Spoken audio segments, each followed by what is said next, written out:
Mr. Peabody's Apples by Madonna.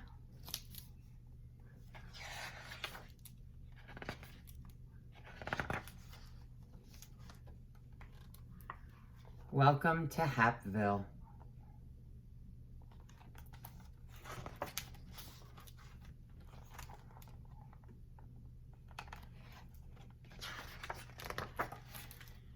In the town of Hapville, which wasn't a very big town, Mr. Peabody was congratulating his Little League team on a great game. They had not won, but no one really cared because they'd had such a good time playing. Mr. Peabody was the history teacher at the local elementary school, and in the summertime, he dedicated every Saturday to organizing baseball games with other schools. Billy Little, who wasn't a very big boy, was one of Mr. Peabody's students. He loved baseball more than anything, and he thought Mr. Peabody was the greatest. After each game, he would always stay to help pick up all the bats and balls, and when they were finished, Mr. Peabody would smile and say, "Thanks, Billy. Good job. I'll see you next Saturday."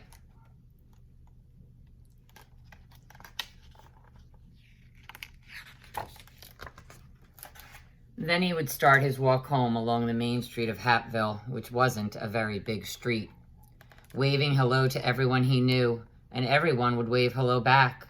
Along the way, he always passed Mr. Funkadeli's fruit market. Here, Mr. Peabody would stop and admire Mr. Funkadeli's fresh apples. He would pick out the shiniest apple, drop it in his bag, and continue on his way. Across the street, Tommy Tittlebottom watched with curiosity as Mr. Peabody walked away with the apple. "That's strange," Tommy said to himself. "Mr. Peabody didn't pay anyone for the apple." Tommy got on his skateboard and rushed to tell his friends. Mr. Peabody picks the shiniest apple. Tommy and his friends are amazed at what they see. The following Saturday, Mr. Peabody's team played another game, and they lost, as usual. But no one seemed to care because they'd had such a good time playing. Billy picked up the balls and bats, and Mr. Peabody set off on his walk home. He waved to everyone he knew, and they waved back. Once again, he stopped outside Mr. Funkadeli's fruit market, picked up the shiniest apple, dropped it in his bag, and continued on his way. Across the street, Tommy Tittlebottom and his friends watched Mr. Peabody, and they were amazed at what they saw. Mr. Peabody had not paid for his apple. They couldn't wait to tell all their friends. Who told their parents? Who told their neighbors? Who told their friends in the town of Hapville, which wasn't a very big town. The Saturday after that, Mr. Peabody was standing all alone on the baseball field, wondering where everybody was. Then he saw Billy walking toward him with a sad look on his face. "Hello, Billy. I am glad you're here. But where is the rest of the team?" asked Mr. Peabody. Billy remained silent. "What is it, Billy?" he asked again. Billy didn't look up. "Everybody thinks you're a thief," he said to the ground. Mr. Peabody looked confused. He took off his hat and scratched his head. "Who says I'm a thief, Billy? And what did I steal?" he asked. "Tommy Tittlebottom and his friends said they saw you take an apple from Mr. Funkadeli's fruit market twice, and they said you didn't pay for them," answered Billy. "Ah," said Mr. Peabody, putting his hat back on his head. "Let's go and talk to Mr. Funkadeli about it, shall we?" Mr. Peabody wonders where everybody is.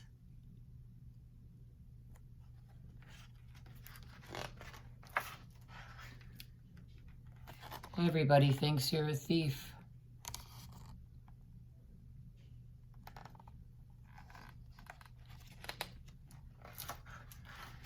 They walked down the main street, which wasn't a very big street, and Mr. Peabody waved to all the people he knew. But no, now, some of them did not wave back, and some pretended they did not even see him. They finally arrived at Mr. Funkadeli's fruit market. Out popped Mr. Funkadeli, who said, "Hey, what are you doing here, Mr. Peabody? Why aren't you at the game?" "There wasn't a game today," said Mr. Peabody. and I was wondering if I could take my apple earlier than usual." "Sure, why not?" replied Mr. Funkadelli. "You pay for them every Saturday morning when you pick up your milk. You can take them when you like. You want the big shiny one, Mr. Peabody?"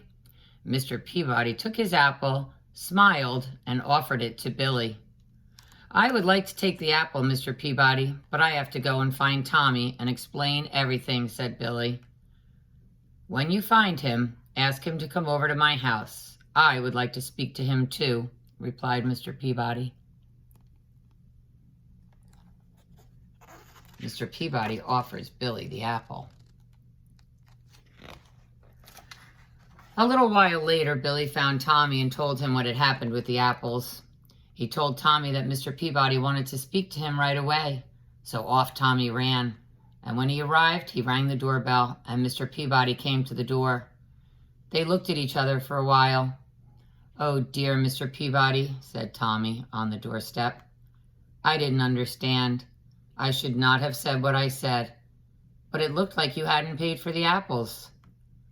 Mr. Peabody's eyebrows went up a little, and he felt a warm breeze blow across his face. "It doesn't matter what it looked like. What matters is the truth." Tommy looked down at his shoes and said, "I am so sorry. What can I do to make things better now?" Mr. Peabody took a deep breath, looked up at a small cloud that was in the sky, and said, "I'll tell you what, Tommy. Meet me at the baseball diamond in 1 hour. And bring a pillow stuffed with feathers."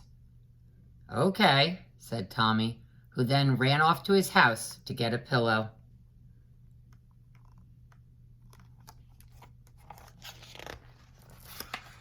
An hour later, Tommy met Mr. Peabody on the pitcher's mound. "Hello, Tommy," said Mr. Peabody.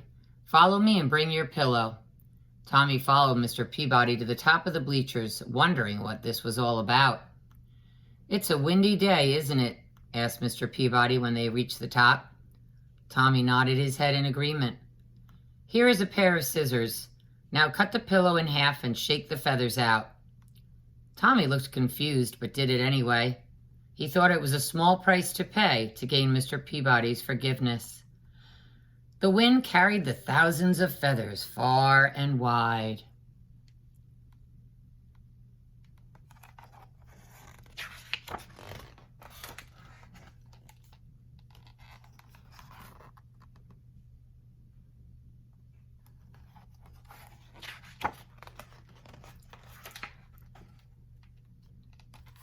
Tommy looked relieved and said, "Is that all I have to do to make things better?" "There is one more thing," said Mr. Peabody. "Now you must go and pick up all the feathers." Tommy frowned. "I don't think it's possible to pick up all the feathers," Tommy replied.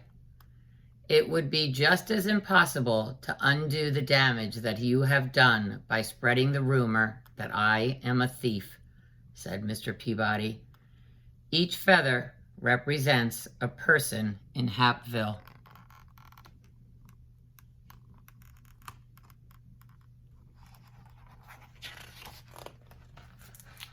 There was a long pause as Tommy began to understand what Mr. Peabody was saying. Finally, he said, "I guess I have a lot of work ahead of me." Mr. Peabody smiled and said, "Indeed you do. Next time, don't be so quick to judge a person, and remember the power of your words." Then he handed Tommy the shiny red apple and made his way home.